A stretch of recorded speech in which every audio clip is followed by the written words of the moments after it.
Se rescataba más, era arroz con pollo, La comida arroz, de turno. arroz con leche, la famosa sopa de mondongo, Los alborotos. sí, los alborotos, las empanadas. Entonces era como Los gallos. los famosos gallos que eran, bueno, de salchichón, de papa, buen chimichurri con buena chile, chileras manuales, ¿verdad? De botellas de salsa Lizano, ¿va? Con un huequito en la tapa y, y más de uno se le lleva el tapón ahí. Bueno, imagínense el resto, ¿verdad? Pero Sí, claro. era otro contexto, ¿verdad? De lo que se Sí, estaba viviendo. totalmente. No, y yo creo que antes de ser en Plaza Vicky, yo creo que fueron en el Morazán. O sea, cuando primera vez empiezan a festejar, en el Morazán, ella pasa a Plaza Vicky, y de Plaza Vicky pasa esa parte es vacilón porque ha estado por todo lado. Más bien esos parques cuando se empiezan a hacer era con ese propósito, para crear esa unificación nacional, de que se hubiera ese sentimiento de pertenencia, de como, ok, somos una Costa Rica, celebramos juntos, y entonces ese es lo lindo de la tradición, es lo que hay detrás de... Porque contaba mi papá en vida y mi mamá que era una tradición ir a recibir el Año Nuevo en el Parque Morazán, lo que es hoy el Templo de la Música. Entonces todo el pueblo se reunía ahí a recibir el Año Nuevo y después seguía el baile, ¿verdad? Y entonces la gente amanecía bailando y, Sí, y claro. era como muy familiar el asunto porque era una tradición, ¿no? Estar un rato en las casas y alrededor de las 10 de la noche todo el mundo empezaba a ir caminando hasta llegar al Parque Morazán a esperar el Año Nuevo. Era una tradición que decía mi papá que le dolió mucho cuando ya se fue con el Teatro Nacional. Fue cuando yo logré, porque a mí me gusta mucho la música clásica, y fue cuando yo logré por primera vez ir a escuchar un concierto con la Sinfónica Nacional, ¿verdad? Entonces uno se sentía como si estuviera en París o en Italia, en esos grandes teatros que se veían por televisión, ¿verdad? Pero era muy lindo porque esa parte sí se la dejaban a uno en escuela o en el colegio, sí rescataban eso. Y yo quiero ahora, digamos, actualmente es muy poco las visitas que se hacen al museo, digamos, en el museo era en ese momento, porque, bueno, los dos somos de los años 60, ¿verdad? Entonces, yo me acuerdo que estar en el Museo Nacional era como ver y entender las tradiciones de mi papá y mis abuelos, ¿verdad? Que, que era una cuestión cultural que se les iba arraigando a ellos. Y yo creo que la estafeta nos la pasaron a nosotros. Y tal vez la generación de nosotros no la supo. Y yo creo que muchas estafetas se quedaron en manos de nosotros. Y ya las generaciones de ustedes, que son las que vienen más, yo creo que ya esas tipos de tradiciones ya no las vuelvan a observar y se van a quedar ahí. No, es muy poco. Por ejemplo, digamos, me pasa que yo un año nuevo me tocó vivirlo allá, bueno, como 2, en Orotina. Y es exactamente eso, en el parque de Orotina, un ambiente familiar, todos hasta las 4 de la mañana se seguía bailando, no hay problema, era sano. Nadie se preocupaba porque se robaran nada, esa es parte. Pero que eso vuelva a pasar en San José es complicado. Así, ahora sí. Y más bien ahora están diluidas y cada año que pasa se diluyen más, entonces un poco en Zapote, otro poco en el Parque Pedregal, otro poco en algunos pueblos que se han querido organizar, entonces ya se está como diluyendo esa familiaridad que tenían.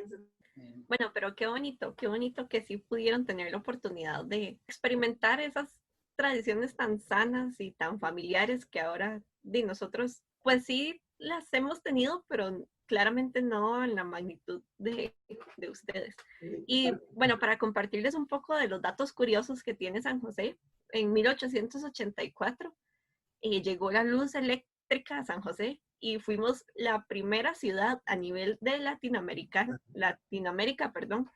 en tener alumbrado eléctrico. Específicamente en Barrio Aranjuez fue donde tuvimos el alumbrado eléctrico. Y más tiempo más atrás, en 1737, cuando se hizo la primera ermita, que fue de adobe, en donde hoy actualmente está la Catedral Metropolitana. Al principio la gente no quería vivir en San José porque no había agua potable. y tuvieron que traer a la gente obligada a vivir a San José. No sé si conocían esos datos. ¿Y cómo hicieron con el agua? Ya después empezaron a construir toda la parte de los acueductos y todo. Pero no querían vivir en San José por lo mismo, porque no había agua potable en el pueblito. Nosotros que somos de aquí de Curriabat, en el parque de Curri, en este momento, en el puro centro, mi papá nos contaba de que había un pozo y mi abuelo, el papá de papi, abuelo paterno, contaba de que muchas familias que no tenían acceso al agua iban en baldes o en tinajas o a traer agua. Y ahí está, digamos, si quiso rescatar, bueno, hay una fuente en el puro centro, pero digamos, eso era conmemorativo a que mucha gente sí, tenía muy poco el recurso del agua, ¿verdad? Increíble, porque era una época que había, por cualquier lado, habían nacientes y quebradas de agua, pero no, la gente no podía tener acceso a como se llegó a tener ahora, ¿verdad? Y bueno, ahora Paula nos va a hablar un poquito sobre las tradiciones y costumbres. Bueno, las tradiciones de San José. San José es la provincia costarricense con más cantones, ¿verdad? Lo cual ofrece una gran diversidad cultural para una sola provincia y a pesar de que concentra mayoritariamente ciudades con un ambiente urbano, también existen zonas rurales que son cantones pertenecientes a este lugar. Una tradición que se da en San José y en otras provincias del país es el desfile de faroles, que es una festividad celebrada el 14 de septiembre en las calles de San José, donde se llenan de luces las calles en vísperas de la celebración de la independencia del país. Esta celebración se da en conmemoración del acto de Dolores Bedoya cuando corrió por todas las empedradas calles de Guatemala en una noche del 14 de septiembre de 1821, que casualmente es el año en el que Costa Rica pudo independizarse. Tradicionalmente, los estudiantes de primaria y secundaria elaboran faroles y desfilan por las calles de su cantón hasta llegar al colegio, a cantar el himno nacional y ver la representación del recorrido de la antorcha. Esta celebración es muy bonita porque permite que la creatividad cobre vida y además las calles se ven iluminadas por hermosos faroles de todas formas y tamaños. Doña Rosa, usted mencionó que usted iba a giras al museo con sus estudiantes, entonces sumo que usted es educadora. Entonces me gustaría que nos compartiera si alguna vez le ha tocado organizarse con las y los alumnos para esta festividad de los faroles. No directamente, entonces como apoyo, pero por ejemplo, estudiantes que participen con la antorcha están a cargo de un profesor de educación física. Luego, y la elaboración propia de faroles es con el profesor de artes industriales o de artes plásticas más bien. Entonces no, como de pelotera sí, pero propiamente organizar un acto de 14 de septiembre no, pero del 15 sí, porque mis estudiantes son de educación especial. Entonces a nosotros normalmente nos tocaba organizar y participar en el acto del 15 que es de día y no el 14 que es de noche. Y por alguna razón los 14 de septiembre siempre llueve, siempre llueve. Eso que dice Paula es muy significativo porque a mí me tocó llevar junto con el papá de Katy, llevamos la antorcha, la verdadera antorcha que se salía de Guatemala y finalizaba en Cartago. Yo me acuerdo que esa semana cuando nos escogieron, de no dormía nadie, ¿verdad? Los 14 que íbamos, llegando el momento porque era demasiado, yo le estoy hablando de que yo estuve en el colegio en la década de los 70, no habían tantos colegios como ahora. Entonces los colegios, por ejemplo, el Vargas Calvo de San Pedro Montes de Oca, nos lo entregaba a nosotros, al de Curriabat. Y nosotros prácticamente la llevábamos hasta el San Juan de Tres Ríos y ahí se la entregábamos al colegio de Tres Ríos. Entonces ustedes ven que era un recorrido de por lo menos unos 3 a 4 kilómetros. Y entonces usted la llevaba. Igual la policía en ese momento no se llamaba la Guardia Civil, sino había Guardia Rural en ese momento. Y entonces todo el mundo, toda la familia salían. Y como decía Valeria, llovía, que si llovía era, bueno, Paula, que si llovía era una sopa como quedábamos nosotros, ¿verdad? Y lo importante era el orgullo de traer eso y yo me acuerdo que nos regresábamos de nuevo otra vez corriendo y nos decían móntese y nosotros no, ¿cuál montarse? Y no nos montábamos. A mí me tocó por mi trabajo organizarlo. Yo trabajo en el sistema penitenciario, lo hacíamos de Alajuela Centro al complejo de la Reforma y los centros alrededores. Y yo me acuerdo que los dejábamos solos en la calle y los dejábamos en parejas y hacíamos un trabajo previo de concientización y que era una oportunidad bonita. Yo me acuerdo que la recibíamos ahí en Alajuela como a las 3 de la tarde y de ahí salíamos nosotros del centro de Alajuela hasta San Rafael de Alajuela con la antorcha. Y entonces era una forma también de involucrar a esta población en la celebración patria. Entonces sí me tocaba organizar, durante muchos años me tocó estar metido en la organización junto con la regional de Alajuela a nivel del Ministerio de Educación, ¿verdad? Y que nos daban esa posibilidad. Pero era algo espectacular, ¿verdad? Y sí, el desfile de faroles, sí. Yo me acuerdo que nos premiaban a aquellas personas que hacíamos un farol totalmente diferente, ¿verdad? Mi papá me ayudó con uno, yo agarré un coco. Entonces se le hicieron, papi me ayudó a hacerle las mechitas que tiene el maíz y con eso le hicimos el cabello. Y mi mamá, yo me acuerdo que nos ayudó con un sombrero que se hacía con papel periódico. Y bueno, la idea era representar una persona como un campesino, ¿verdad? Entonces se le hizo ahí.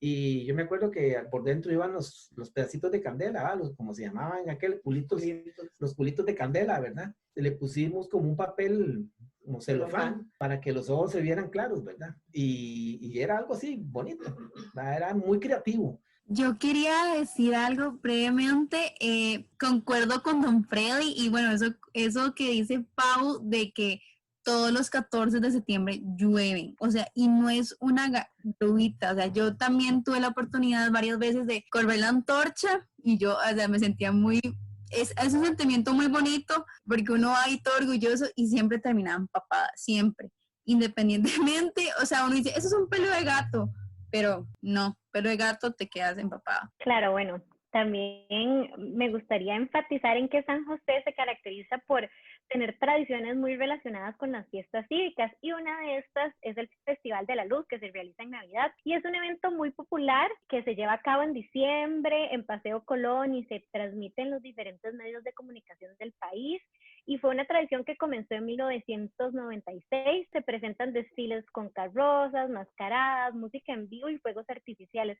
De hecho, creo que esas carrozas cada año son premiadas en diversas categorías, como la que brilla más, la que tiene mayor originalidad, mayor elegancia, mejores elementos móviles, mejores efectos de luz. ¿Alguna vez ustedes han podido asistir o por lo menos haberla visto por televisión? Una vez, porque mi hermana es de Olimpiadas Especiales y entonces ellos fueron agasajados ese año porque habían ganado muchas medallas y entonces nosotros siempre somos pro mi hermana, ¿verdad?